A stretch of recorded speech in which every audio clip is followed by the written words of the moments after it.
저는 올해 75입니다. 남편과 단둘이 서울에서 살고 있죠. 평생 악착같이 모은 돈으로 아파트 한 채와 예금 4억을 가지고 있었어요. 그게 전부였습니다. 저희 부부가 평생 허리띠 졸라매며 모은 전 재산이었죠. 슬아에 딸 하나 두었는데 10년 전에 평범한 회사원과 결혼했어요. 사위도 착하고 딸도 효녀였습니다. 아니, 그렇다고 믿었죠. 그날은 2월의 어느 새벽이었어요. 시계를 보니 새벽 4시였습니다. 옆에서 자던 남편이 갑자기 신음소리를 냈죠. 여보, 가슴이 너무 아파. 남편의 얼굴이 창백하게 질려 있었어요. 식은땀이 비 오듯 흘러내렸습니다. 저는 그 순간 심상치 않다는 걸 직감했죠. 부랴부랴 119에 전화를 걸었어요. 빨리 와주세요. 남편이 가슴을 움켜쥐고 쓰러졌어요. 구급차가 도착하기까지 10분. 그 시간이 마치 10시간처럼 느껴졌습니다. 남편의 손을 꼭 잡고 있었지만 손은 점점 차가워졌어요. 제 심장도 함께 얼어붙는 것 같았죠. 구급대원들이 남편을 들것에 싣고 급히 병원으로 향했어요. 저도 구급차에 함께 탔습니다. 사이렌 소리가 새벽 거리를 가르며 울려 퍼졌죠. 응급실에 도착하자마자 의사 선생님이 달려왔어요. 심근경색입니다. 즉시 수술이 필요합니다. 머리가 하얘졌어요. 심근경색, TV에서만 보던 그 무서운 병이 남편에게 닥친 겁니다. 의사 선생님은 빠르게 설명을 이어갔죠. 혈관이 막혀서 심장에 산소가 안 가고 있어요. 지금 당장 수술 안 하면 위험합니다. 손이 덜덜 떨렸어요. 수술 동의서를 받아들었지만 글자가 하나도 들어오지 않았습니다. 그냥 떨리는 손으로 사인을 했죠. 그때 딸 생각이 났어요. 딸한테 알려야 한다고 생각했습니다. 부랴부랴 핸드폰을 꺼내 딸에게 전화를 걸었어요. 신호음이 울렸죠. 1번, 2번, 3번. 하지만 딸은 전화를 받지 않았어요. 다시 걸었습니다. 또 받지 않았죠. 이상했어요. 딸은 항상 전화를 잘 받는 아이였거든요. 3번째, 4번째 전화를 걸었지만 계속 연결되지 않았습니다. 손이 더 심하게 떨렸어요. 할 수 없이 문자를 보냈습니다. 아빠가 응급실에 실려갔어. 심근경색이야. 당장 병원으로 와. 문자를 보내고 나서도 계속 전화를 걸었어요. 하지만 끝내 딸은 전화를 받지 않았습니다. 답답했어요. 화도 났죠. 하지만 그것보다 남편 걱정이 더 컸습니다. 남편은 곧바로 수술실로 들어갔어요. 수술실 문이 닫히는 순간 세상이 무너지는 것 같았습니다. 저는 그 앞에 주저앉아 기도만 했죠. 제발 살려주세요. 제발이요. 시간이 얼마나 지났을까요? 중환자실 앞 의자에 앉아 있었지만 앉아 있는지 서 있는지도 모를 정도였어요. 정신이 하나도 없었습니다. 밤은 깊어갔고 복도는 텅 비어 있었어요. 형광등 불빛만이 차갑게 빛나고 있었죠. 저는 혼자였습니다. 남편 생사를 오가는 순간에 완전히 혼자였어요. 딸은 어디 있는 걸까요? 왜 전화를 안 받는 걸까요? 무슨 일이 생긴 걸까요? 온갖 생각이 머릿속을 휘젓고 다녔습니다. 수술이 끝난 건 새벽 7시였어요. 의사 선생님이 나오셨습니다. 다행히 수술은 잘 끝났습니다. 하지만 아직 안심하긴 이릅니다. 중환자실에서 경과를 지켜봐야 해요. 그 말을 듣고 나서야 숨을 쉴 수 있었어요. 다리에 힘이 풀려 주저앉을 뻔했죠. 의사 선생님께 고개를 숙여 인사하고 중환자실 앞으로 갔습니다. 유리창 너머로 남편이 보였어요. 온갖 선이 몸에 연결되어 있었죠. 모니터에는 심장 박동이 찍혀 나왔습니다. 그 규칙적인 소리가 그렇게 반가울 수가 없었어요. 저는 중환자실 앞 의자에 앉아 밤새 기다렸습니다. 눈을 감을 수가 없었어요. 남편 걱정에 딸 걱정에 잠이 올 리가 없었죠. 핸드폰을 확인했어요. 아직도 딸에게서는 아무 연락이 없었습니다. 읽음 표시도 안 떠 있었죠. 답답했어요. 뭔가 잘못된 것 같았습니다. 아침 9시쯤 됐을까요? 핸드폰에 문자 알림이 떴어요. 딸이었습니다. 반가운 마음에 후다닥 문자를 열어봤죠. 엄마 미안해요. 시댁 식구들이랑 제주도 여행 중이에요. 정신이 없어서 못 받았다가 나중에 잠시 핸드폰 꺼놨어요. 아빠는 괜찮으시죠? 그 문자를 읽는 순간 머리가 텅 비는 것 같았어요. 제주도 여행, 사돈 어르신들, 그리고 핸드폰을 꺼놨다고요. 손에서 핸드폰이 떨어질 뻔했습니다. 심장이 쿵쾅거렸어요. 아무리 사돈들과의 여행이라지만 아빠가 응급실에 실려갔다는 문자를 보고도 핸드폰을 끄고 있었다니요. 눈물이 왈칵 쏟아졌어요. 분노와 서러움이 한꺼번에 밀려왔습니다. 밤새 혼자 지새우며 얼마나 무서웠는지 몰라요. 남편이 죽을까봐 얼마나 떨었는지 모릅니다. 저는 떨리는 손가락으로 답장을 보냈습니다. 아빠가 심근경색으로 수술했어. 지금 중환자실이야. 문자를 보내고 나서 딸의 답을 기다렸어요. 이제라도 황급히 달려오겠다고 할 줄 알았죠. 미안하다고, 지금 당장 간다고 할 거라고 생각했습니다. 하지만 딸의 답장은 제 예상을 완전히 벗어났습니다. 엄마, 진작 말씀하시지. 지금 비행기표도 없고 시댁 식구들한테 민망해서 어떻게 가요? 내일 들어가면 바로 갈게요. 핸드폰을 보는 제 손이 부들부들 떨렸어요. 진작 말씀하시지. 비행기표가 없다고요. 사돈들한테 민망하다고요. 시댁 식구들한테 민망하다는 말에 가슴이 철렁 내려앉았어요. 아빠가 죽을 고비를 넘기고 있는데 시댁 눈치 보는 게 더 중요하다는 거잖아요. 중환자실 앞 의자에 주저앉았습니다. 힘이 쭉 빠졌어요. 제가 키운 딸이 이런 아이였나 싶었죠. 그때 간호사 한 분이 다가왔어요. 보호자분, 많이 힘드시죠? 커피라도 한 잔 드시고 오세요. 고맙다고 인사했지만 목소리가 제대로 나오지 않았습니다. 간호사분은 제 어깨를 토닥여주고 가셨어요. 낯선 간호사가 제 딸보다 더 따뜻했습니다. 그날 하루 종일 중환자실 앞을 지켰어요. 면회 시간마다 들어가서 남편 얼굴을 봤죠. 남편은 의식이 없었습니다. 그 모습을 보면서 또 눈물이 났어요. 저는 그제야 깨달았습니다. 딸에게 저희는 우선순위가 아니었다는 걸요. 부모보다 시댁 식구들이 더 중요했던 겁니다. 다음 날 오후가 되어서야 딸이 병원에 왔어요. 여행복 차림이었죠. 가방도 들고 있었습니다. 공항에서 바로 온 모양이었어요. 엄마, 아빠 어때요? 딸이 물었지만 저는 대답하고 싶지 않았습니다. 그냥 중환자실을 가리켰죠. 딸은 유리창 너머로 남편을 봤어요. 많이 안 좋아 보이시네요.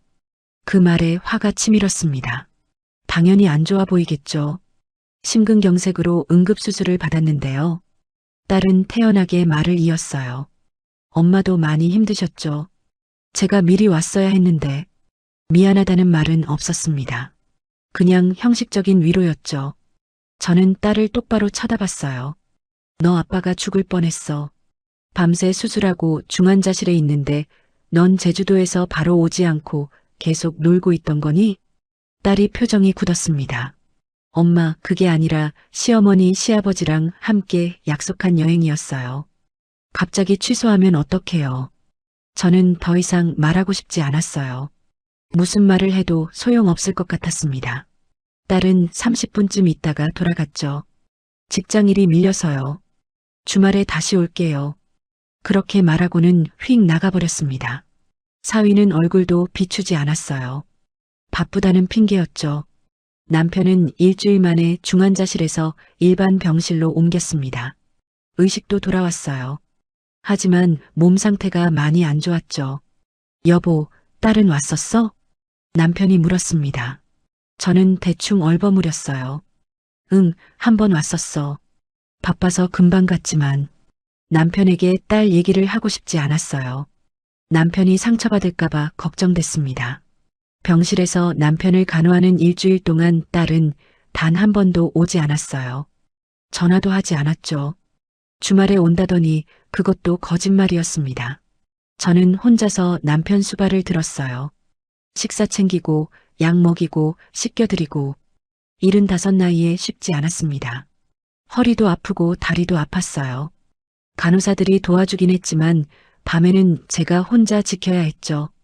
남편이 불편한 게 있으면 제가 다 해줘야 했습니다.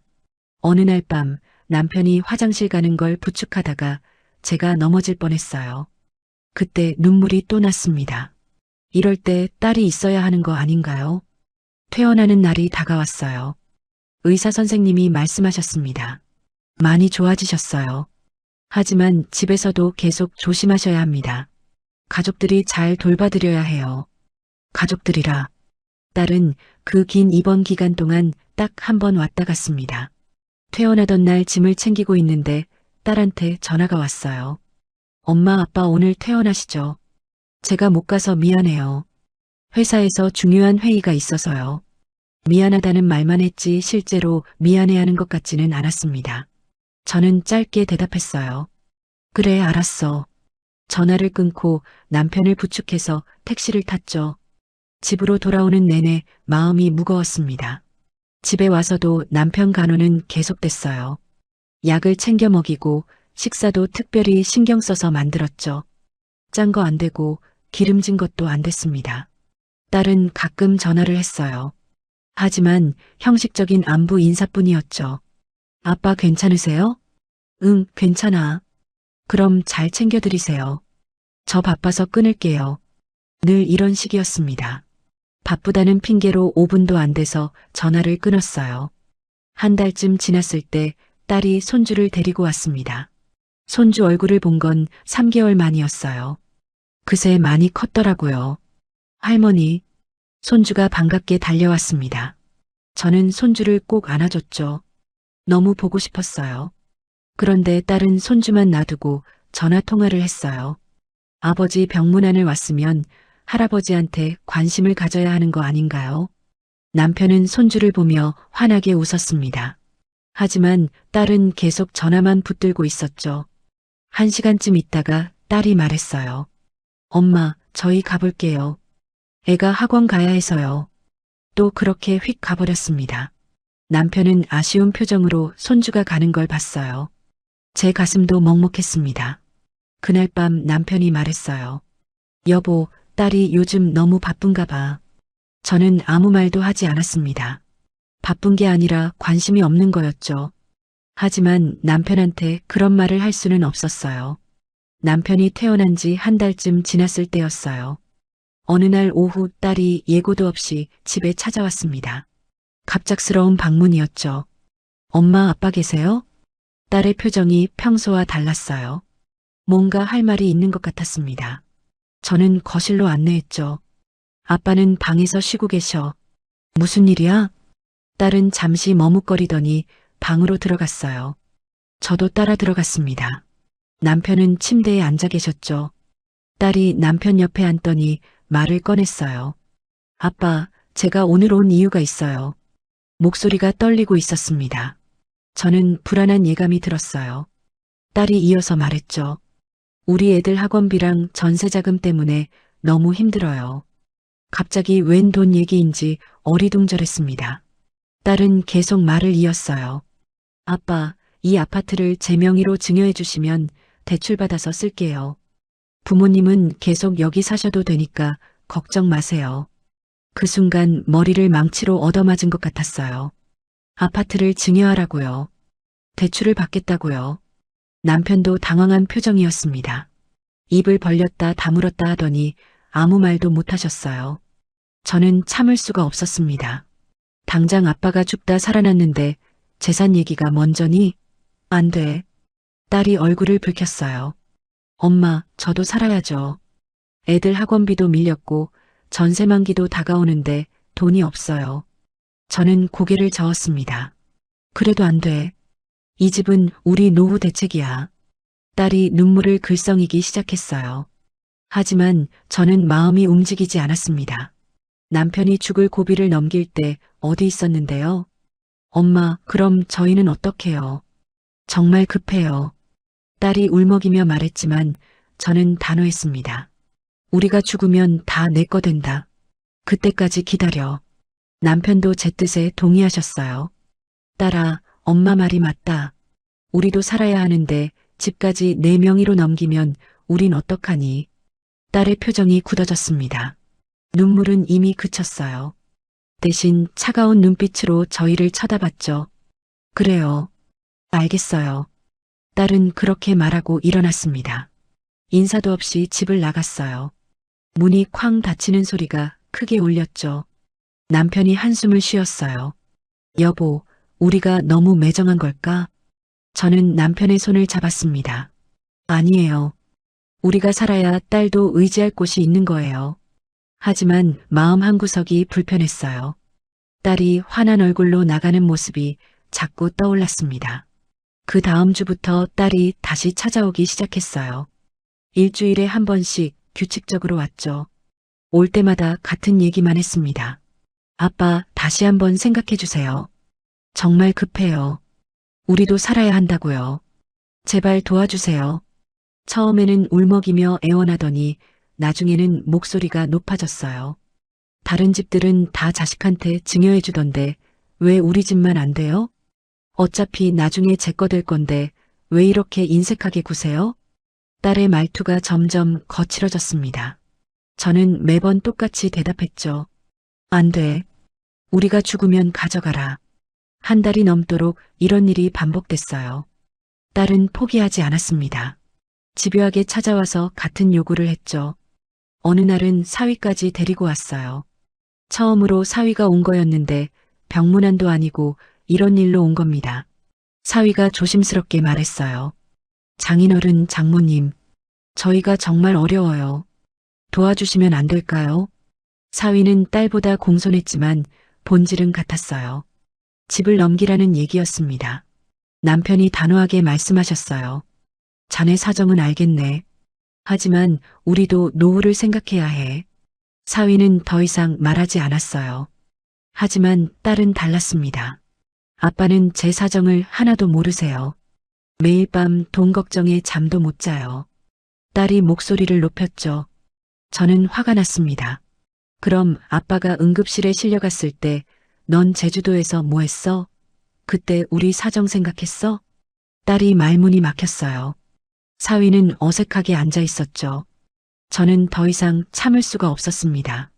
이제 그만 가봐. 우리 마음은 변하지 않아. 딸과 사위는 그날 이후로도 몇 번 더 왔어요. 하지만 저희 대답은 늘 같았습니다. 안 된다고요. 그러던 어느 날 딸이 마지막으로 왔어요. 이번엔 혼자였습니다. 표정이 싸늘했죠. 엄마, 아빠, 마지막으로 한 번만 더 부탁드릴게요. 저는 고개를 저었어요. 안 돼. 몇 번을 말해야 알아듣겠니? 딸이 입술을 깨물었습니다. 그러더니 벌떡 일어났어요. 좋아요. 알겠어요. 이제 안 올게요. 목소리가 차갑게 식어 있었습니다. 저는 뭔가 이상한 느낌이 들었어요. 딸의 눈빛이 예전과 달랐죠. 딸아, 우리가 미안하구나. 하지만 제 말이 끝나기도 전에 딸이 말을 끊었어요. 미안하실 거 없어요. 저도 이제 알겠어요. 그냥 저를 안 믿으시는 거겠죠. 그게 아니라 됐어요. 이제 기대 안 할게요. 딸은 그렇게 말하고 집을 나갔습니다. 문이 닫히는 소리가 유난히 크게 들렸어요. 남편이 불안한 표정으로 말씀하셨어요. 여보, 딸이 화가 많이 난 것 같은데. 저도 걱정이 됐습니다. 하지만 어쩔 수 없었어요. 집까지 넘겨줄 수는 없었습니다. 괜찮을 거예요. 시간이 지나면 이해할 거예요. 하지만 제 예상은 완전히 빗나갔습니다. 그날 이후로 딸에게서 연락이 뚝 끊겼어요. 전화도 오지 않고 문자도 오지 않았습니다. 일주일이 지나고 한 달이 지났지만 딸은 아무 소식이 없었어요. 제가 전화를 걸어도 받지 않았습니다. 문자를 보내도 답이 없었죠. 남편이 걱정스러운 표정으로 말씀하셨어요. 딸한테 전화해봐. 손주라도 보고 싶네. 저도 손주가 보고 싶었어요. 딸에게 전화를 걸었습니다. 이번엔 받더라고요. 여보세요. 딸의 목소리가 냉랭했습니다. 딸아, 엄마야. 요즘 어떻게 지내니? 잘 지내요. 손주 얼굴 좀 보고 싶은데 이번 주말에 올 수 있니? 잠시 침묵이 흘렀어요. 그러더니 딸이 대답했습니다. 바빠요. 못 갈 것 같아요. 바쁘다는 말에 가슴이 답답했어요. 하지만 억지로 밝은 목소리를 냈습니다. 그럼 다음 주는 어때? 아빠가 손주 보고 싶어 하시거든. 다음 주도 안 될 것 같아요. 일정이 많아서요.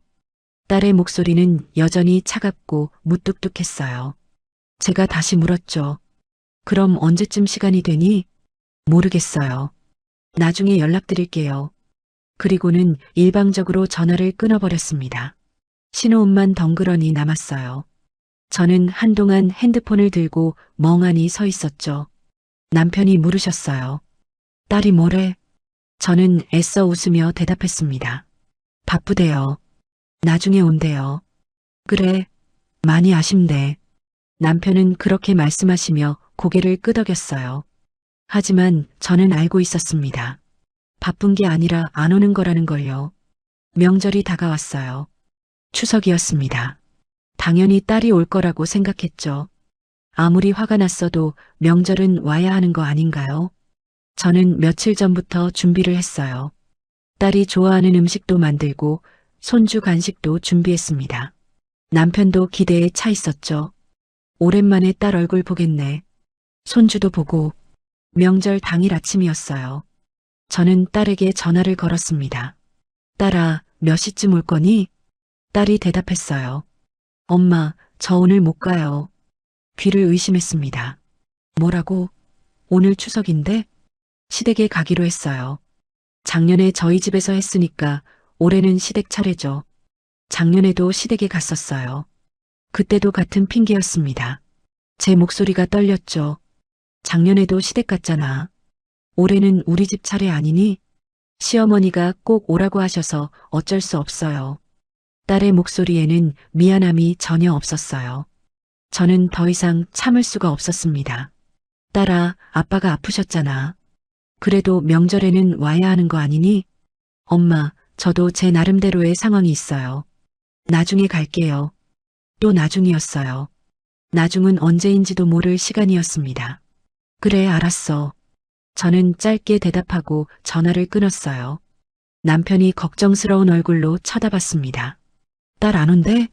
네, 시댁에 간대요. 남편의 얼굴이 어두워졌어요. 저는 남편 앞에서 울 수가 없었습니다. 부엌으로 가서 몰래 눈물을 닦았죠. 그렇게 준비한 음식들은 저희 둘이서만 먹었어요. 텅 빈 밥상이 너무 쓸쓸했습니다. 명절이 지나고 일주일쯤 지났을 때 남편이 갑자기 배가 아프다고 하셨어요. 심근경색 후유증 때문인지 자주 몸이 안 좋으셨거든요. 저는 급히 딸에게 전화를 걸었습니다. 딸아, 아빠가 또 배 아프다고 하셔. 병원 가봐야 할 것 같은데. 그럼 병원 가세요. 딸의 대답이 너무 무심했어요. 혹시 같이 가줄 수 있니? 엄마 혼자서는. 엄마, 저 지금 회사에서 회의 중이에요. 나중에 연락드릴게요. 또 끊어버렸습니다. 저는 혼자서 택시를 불러 남편을 병원에 모셨어요. 다행히 큰 문제는 아니었지만 진통제 처방을 받았죠. 집으로 돌아오는 길에 남편이 말씀하셨어요. 딸한테 전화했어?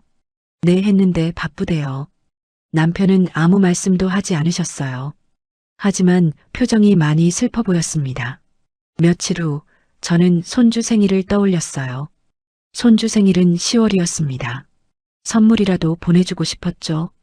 백화점에 가서 손주가 좋아할 만한 옷을 샀어요. 비싼 거였습니다. 할머니 마음이었죠. 딸에게 문자를 보냈어요. 손주 생일 선물 사놨어. 주말에 가져가렴. 읽은 표시가 떴습니다. 하지만 답장이 없었어요. 1시간을 기다려도 2시간을 기다려도 답이 없었습니다. 다음 날 다시 문자를 보냈죠. 딸아, 문자 받니? 이번에도 읽은 표시만 떴어요. 답장은 없었습니다. 저는 전화를 걸었어요. 벨소리가 한참 울리다가 딸이 받았습니다. 여보세요. 딸아, 문자 보냈는데 못 봤니? 봤어요. 그럼 언제 선물 가져갈 거니? 잠시 침묵이 흘렀어요. 딸이 한숨을 쉬더니 말했습니다. 엄마, 솔직히 말할게요. 지금 본가에 가고 싶지 않아요. 가슴이 철렁 내려앉았습니다. 무슨 소리니? 부모님은 저를 안 믿어주시잖아요. 집 증여도 안 해주시고. 그럼 저도 본가에 갈 이유가 없어요. 딸의 목소리는 차갑기만 했어요. 저는 믿을 수가 없었습니다. 딸아, 그게 무슨 말이니? 우리가 너를 안 믿는 게 아니라. 됐어요. 선물도 필요 없어요. 택배로 버리든지 하세요. 딸이 일방적으로 전화를 끊었어요. 저는 한동안 핸드폰을 멍하니 쳐다봤습니다. 남편이 무슨 일이냐고 물으셨지만 저는 대답할 수가 없었어요. 어떻게 말해야 할까요? 딸이 저희를 버렸다고요. 그날 밤 저는 잠을 이룰 수가 없었습니다. 딸의 차가운 목소리가 자꾸 귓가에 맴돌았어요. 한 달이 지나고 두 달이 지났지만 딸은 연락하지 않았습니다. 크리스마스가 다가왔어요. 손주 얼굴이 너무 보고 싶었죠. 용기를 내서 딸에게 전화를 걸었어요. 딸아, 크리스마스에 우리 집에서 같이 저녁 먹자. 바빠요. 손주라도 보고 싶구나. 힘들어요. 못 갈 것 같아요. 딸은 매번 같은 대답만 했습니다. 바쁘다고 힘들다고요. 남편 건강이 어떤지 물어보지도 않았어요. 저희가 잘 지내는지도 궁금해하지 않았습니다. 그저 빨리 전화를 끊고 싶어 하는 게 느껴졌죠. 어느 날 남편이 말씀하셨어요. 여보, 우리가 딸한테 너무했던 걸까? 저는 고개를 저었습니다. 아니에요. 우리가 잘못한 게 아니에요. 하지만 마음 한구석은 불안했어요. 이대로 딸과 영영 멀어지는 건 아닐까요? 새해가 밝았습니다. 설날이 다가왔어요. 이번에는 딸이 올 거라고 기대했죠. 하지만 딸은 설날에도 오지 않았어요. 전화조차 하지 않았습니다. 새해 인사 문자 한 통 없었죠. 저는 남편과 단둘이 떡국을 끓여 먹었어요. 식탁 위의 빈자리가 너무 크게 느껴졌습니다. 남편이 떡국을 먹다 말고 젓가락을 내려놓으셨어요. 정말 딸이 정말 안 오는구나. 그러게요. 저희는 아무 말 없이 마주보고 앉아 있었습니다. 밖에서는 아이들 웃음소리가 들려왔어요. 다른 집은 가족들이 모여 즐겁게 명절을 보내고 있었죠. 그날 저는 깨달았습니다. 딸의 본심을요. 딸은 처음부터 저희 재산만 노렸던 겁니다. 재산을 못 받게 되자 저희를 버린 거였죠. 설날 밤 저는 남편과 마주 앉아 진지하게 이야기를 나눴어요. 여보, 이제 결심해야 할 것 같아요. 남편이 고개를 끄덕이셨습니다. 남편도 딸의 태도에 실망하신 게 분명했죠. 무슨 생각인지 알 것 같네. 저는 남편 손을 꼭 잡았어요. 이 집도 돈도 딸한테 안 줄 거예요. 우리가 다 쓰고 가요. 남편이 한숨을 길게 내쉬셨습니다. 정말 그렇게 하는 게 맞을까? 당신이 응급실에 실려갔을 때 딸은 어디 있었어요? 제주도에서 놀고 있었잖아요. 그런 아이한테 우리 재산을 줄 수는 없어요. 남편도 더 이상 반대하지 않으셨어요. 저희는 그날 밤 많은 이야기를 나눴습니다. 다음 날 아침 저는 변호사 사무실을 알아봤어요. 인터넷으로 검색해서 평판이 좋은 곳을 찾았죠. 전화를 걸어 상담 예약을 잡았습니다. 일주일 후 남편과 함께 변호사 사무실을 찾아갔어요. 젊은 여자 변호사가 저희를 맞이했습니다. 어떤 일로 오셨나요? 저는 숨을 깊이 들이쉬고 말했어요. 유언장을 작성하고 싶습니다. 변호사가 고개를 끄덕이며 서류를 꺼냈어요. 자녀분이 계신가요? 딸 하나 있습니다. 재산을 어떻게 하실 계획이신가요? 저는 망설임 없이 대답했습니다. 사망 후에는 모든 재산을 사회에 기부하고 싶어요. 딸에게는 단 한 푼도 남기지 않을 겁니다. 변호사가 잠시 놀란 표정을 지었어요. 하지만 곧 침착하게 말했죠. 그렇게 하실 수 있습니다. 하지만 유류분 청구권이 있어서 완전히 배제하기는 어렵습니다. 유류분이요? 네, 법적으로 자녀는 일정 부분의 상속을 받을 권리가 있어요. 하지만 최소한으로 줄일 수는 있습니다. 저는 그래도 괜찮다고 말했어요. 최대한 딸에게 적게 가도록 하고 싶었습니다. 변호사는 차근차근 설명해 줬어요. 유언장 작성 절차와 필요한 서류들을요. 저희는 그날 모든 서류에 서명했습니다. 유언장을 작성하고 나니 마음이 한결 가벼워졌어요. 이제 딸 눈치 볼 필요가 없었습니다. 집으로 돌아오는 길에 남편이 말씀하셨어요. 여보, 이제 우리 하고 싶은 거 하고 살자. 그래요. 그동안 너무 아껴 살았어요. 저희는 그날부터 달라졌습니다. 예금 4억을 조금씩 쓰기 시작했어요. 먼저 국내 여행부터 갔습니다. 제주도로 3박 4일 여행을 갔죠. 좋은 호텔에서 묵고 맛있는 음식도 먹었어요. 바닷가를 걸으며 남편이 웃었습니다. 이런 게 행복이구나. 저도 오랜만에 마음이 편안했어요. 딸 걱정도 재산 걱정도 내려놓으니 홀가분했습니다. 여행에서 돌아온 후에는 평소 가고 싶었던 레스토랑에 갔어요. 비싼 곳이었지만 망설이지 않았죠. 여보, 이 스테이크 정말 맛있네. 남편이 행복한 표정으로 말씀하셨어요. 저도 웃으며 대답했습니다. 그러게요. 진작 이렇게 살 걸 그랬어요. 한 달에 한 번씩은 꼭 여행을 다녔어요. 경주도 가고 부산도 갔습니다. 강릉의 바다도 보러 갔죠. 남편의 건강도 많이 좋아졌어요. 여행을 다니며 걷기 운동도 하고 맛있는 음식도 먹으니까 얼굴에 생기가 돌았습니다. 여보, 당신 요즘 젊어진 것 같아. 당신도 그래요. 웃는 얼굴이 예뻐요. 저희는 서로를 보며 웃었어요. 결혼 50년 만에 처음으로 진짜 행복을 느끼는 것 같았습니다. 여름이 되자 해외여행도 갔어요. 일본 오사카로 일주일 여행을 다녀왔죠. 남편은 처음 타본 비행기에 신기해 하셨습니다. 여보, 구름 위를 날아가네.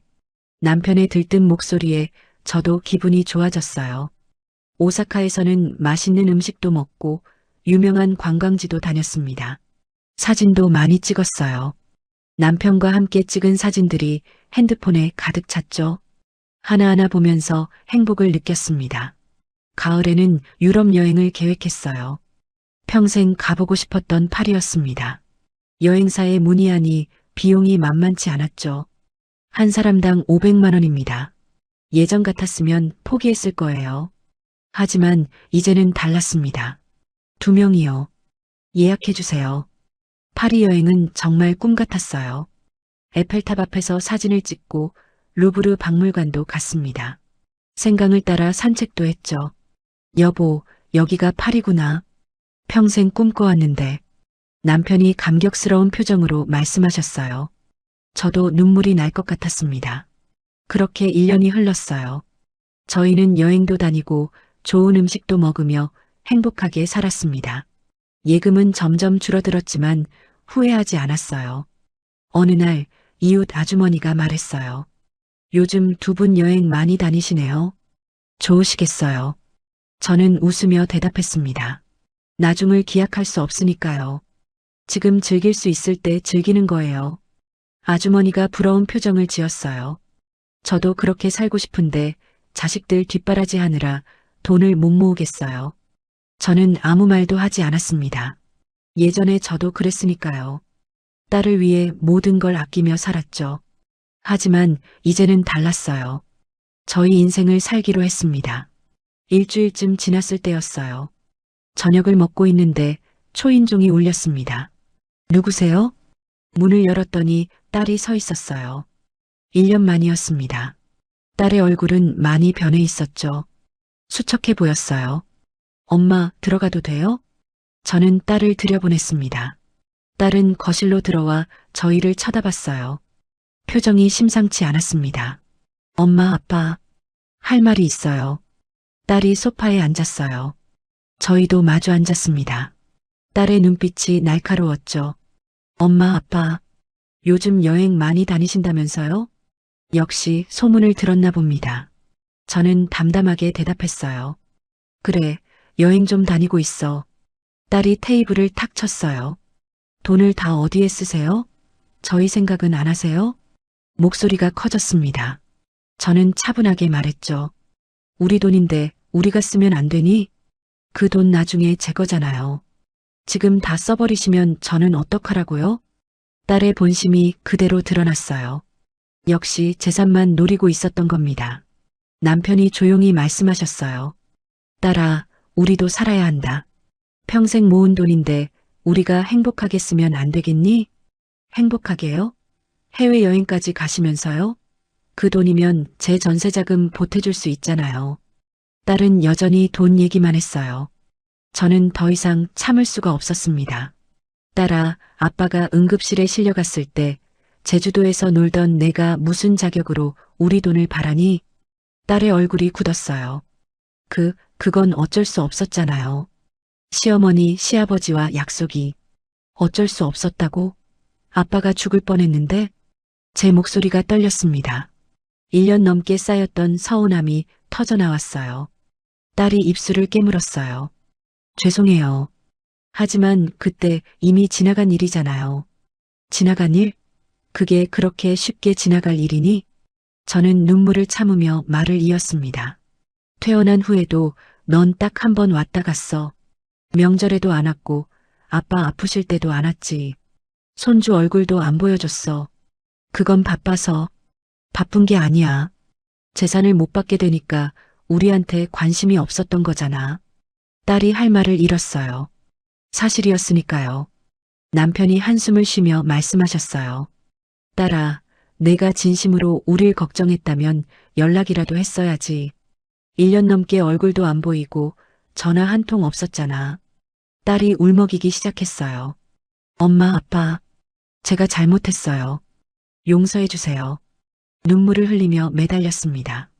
예전 같았으면 마음이 흔들렸을 거예요. 하지만 이제는 달랐습니다. 용서? 내가 진심으로 미안해서 우는 거니? 아니면 돈 때문에 우는 거니? 딸이 대답하지 못했어요. 저는 알고 있었습니다. 딸은 돈 때문에 온 거였죠. 엄마, 정말 잘못했어요. 앞으로 잘할게요. 그러니까 제발 돈 좀 아껴 쓰세요. 역시나였어요. 돈 얘기로 돌아왔습니다. 저는 가방에서 서류 봉투를 꺼냈어요. 유언장 사본이었습니다. 딸에게 건넸죠. 이거 읽어봐. 딸이 서류를 펼쳤어요. 읽어 내려가던 딸의 얼굴이 점점 하얘졌습니다. 이게 뭐예요? 딸의 손이 떨렸어요. 저는 차갑게 말했습니다. 유언장이야. 우리가 죽으면 이 집도 남은 돈도 전부 사회에 기부될 거야. 너한테는 단 1원도 안 남겨. 딸이 서류를 떨어뜨렸어요. 엄마, 이게 무슨 소리예요? 저한테 하나도 안 주신다고요? 그래, 단 한 푼도. 딸이 주저앉았습니다. 아니, 말도 안 돼. 저는 외동딸인데. 당연히 제가 상속받아야 하는 거 아니에요? 저는 고개를 저었어요. 넌 아빠가 죽을 고비를 넘길 때 곁에 없었어. 재산만 노렸지. 그런 내가 무슨 자격으로 상속을 받아? 남편도 단호하게 말씀하셨어요. 딸아, 우리 결정은 바뀌지 않는다. 이제 우리 돈은 우리가 행복하게 쓸 거야. 넌 알아서 살아. 딸이 울면서 빌었어요. 엄마, 아빠, 제발이요. 제가 정말 잘못했어요. 다시 기회를 주세요. 하지만 저는 더 이상 흔들리지 않았습니다. 기회는 이미 많이 줬어. 내가 다 차버렸잖아. 딸이 바닥에 주저앉아 울었어요. 하지만 저는 동정심이 들지 않았습니다. 진심 어린 눈물이 아니라는 걸 알았으니까요. 엄마, 그럼 제가 앞으로 잘하면 안 돼요? 매주 올게요. 아빠 병원도 모시고 뭐든지 다 할게요. 딸이 필사적으로 매달렸어요. 저는 쓴웃음을 지었습니다. 지금 와서 그런다고 달라지는 게 있니? 넌 우리한테 진심이 아니야. 돈 때문에 그러는 거잖아. 아니에요. 진심이에요. 그럼 돈 얘기 안 하고 우리 곁에 있을 수 있어? 재산 포기하고도 우릴 돌볼 수 있겠니? 딸이 대답하지 못했어요. 저는 일어서며 말했습니다. 이제 돌아가. 앞으로 연락하지 마. 딸이 저를 붙잡았어요. 엄마, 제발이요. 저 정말 후회하고 있어요. 저는 딸의 손을 뿌리쳤습니다.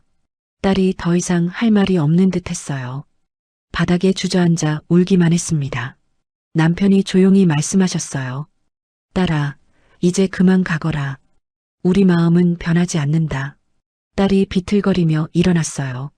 눈물 범벅이 된 얼굴로 저희를 쳐다봤죠. 진짜 이러실 거예요? 정말 저한테 아무것도 안 주실 거예요? 저는 끄덕였습니다. 그래, 우리 결심은 확고해. 딸이 현관문으로 걸어갔어요. 문을 열다 말고 뒤돌아봤습니다. 후회하실 거예요. 나중에 저한테 빌어도 소용없을 거예요. 협박이었어요. 하지만 저는 웃었습니다. 후회할 사람은 너야. 부모를 돈으로만 본 내가 후회하게 될 거야. 딸이 문을 쾅 닫고 나갔어요. 집안이 조용해졌습니다. 그날 밤 저는 오히려 홀가분했어요. 딸에게 확실하게 선을 그었습니다. 이제 더 이상 딸 눈치 볼 필요가 없었죠. 며칠 후 딸에게서 문자가 왔어요. 엄마, 다시 한번 생각해 주세요. 제발이요. 저는 답장하지 않았습니다. 그 후로도 딸은 계속 문자를 보냈죠. 하지만 저는 단 한 번도 답장하지 않았어요. 일주일 후에는 딸이 직접 찾아왔습니다. 초인종을 누르며 소리쳤죠. 엄마, 문 열어주세요. 제발이요. 하지만 저는 문을 열어주지 않았어요. 딸은 1시간 넘게 문 앞에서 울었습니다. 그러다 결국 돌아갔죠. 남편이 걱정스러운 표정으로 말씀하셨어요.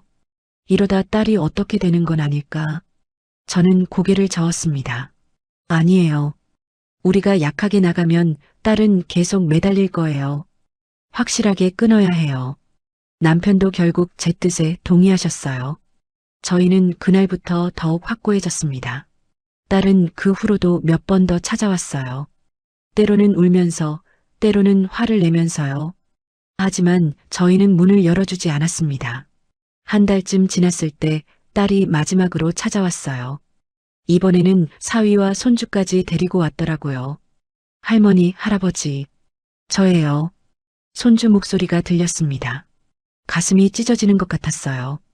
손주가 너무 보고 싶었거든요. 남편이 일어서려고 하셨어요. 저는 남편을 붙잡았습니다. 안 돼요. 딸이 손주를 이용하는 거예요. 남편의 눈에 눈물이 고였어요. 저도 눈물을 참기 힘들었습니다. 딸이 소리쳤어요. 엄마, 아빠, 손주라도 보세요. 애가 할머니, 할아버지 보고 싶대요. 하지만 저는 문을 열지 않았습니다. 한참 후에 딸 가족이 돌아갔죠. 그날 밤 남편과 저는 많이 울었어요. 손주를 보내는 게 얼마나 힘들었는지 몰라요. 하지만 저희는 그날 밤 결심을 더욱 굳혔습니다. 딸을 완전히 끊어내기로요. 다음 날 저는 휴대폰 번호를 바꿨어요. 딸이 연락할 수 없게 만들었죠. 남편도 번호를 바꾸셨습니다. 이제 정말 끝이네. 남편이 쓸쓸하게 말씀하셨어요. 저는 남편 손을 꼭 잡았습니다. 우리 이제 우리 인생을 사는 거예요. 딸은 새 번호를 알 길이 없었어요. 집으로 찾아와도 저희는 문을 열어주지 않았습니다. 한 달쯤 지나자 딸도 포기했나 봐요. 더 이상 찾아오지 않았죠. 저희 부부는 점차 우리만의 삶을 되찾았습니다. 봄이 오자 벚꽃 구경도 갔어요. 진해 군항제에 가서 만개한 벚꽃을 봤죠. 남편과 손을 잡고 벚꽃길을 걸었습니다. 여보, 이 나이에 이렇게 로맨틱할 줄 몰랐네. 남편이 수줍게 웃으셨어요. 저도 웃으며 남편 팔짱을 꼈습니다. 저도요. 우리 앞으로도 계속 이렇게 살아요. 여름에는 알프스 여행을 갔어요. 스위스의 아름다운 산들을 보며 감탄했습니다. 세상에 이런 곳이 있다니.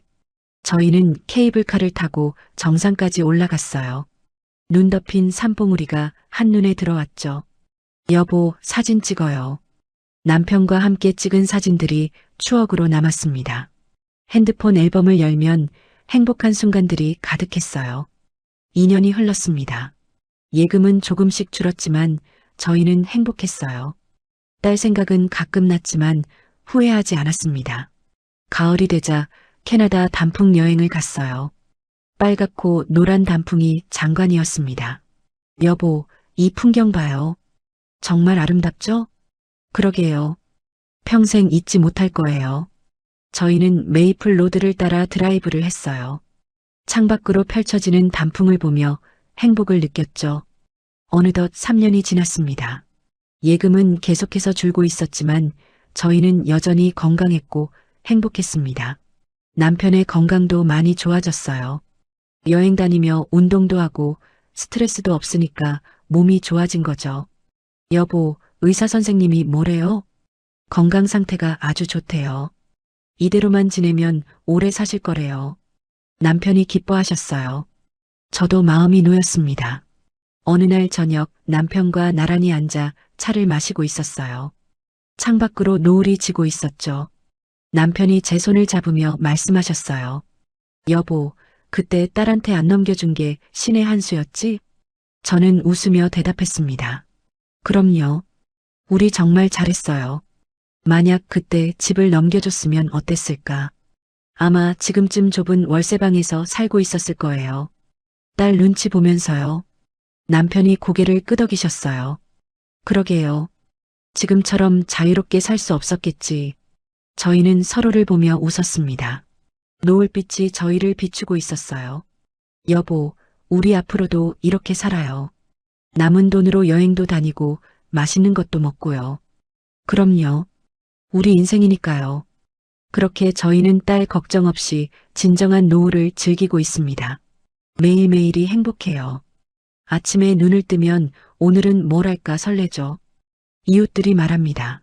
순자 씨 부부 보면 부러워요. 저렇게 행복하게 사시니까 저는 이제 자신 있게 말할 수 있어요. 자식 때문에 희생하지 마세요. 내 인생이 먼저예요. 남편과 저는 오늘도 여행 책자를 펼쳐놓고 있습니다. 다음 여행지를 고르고 있죠. 여보, 이번에는 북유럽 어때요? 좋지. 오로라도 보고 싶어. 저희의 행복한 이야기는 계속됩니다. 딸에게 재산을 주지 않기로 한 그 결정이 저희 인생 최고의 선택이었어요. 지금 이 순간 저희는 누구보다 행복합니다. 그리고 이 행복은 앞으로도 계속될 거예요.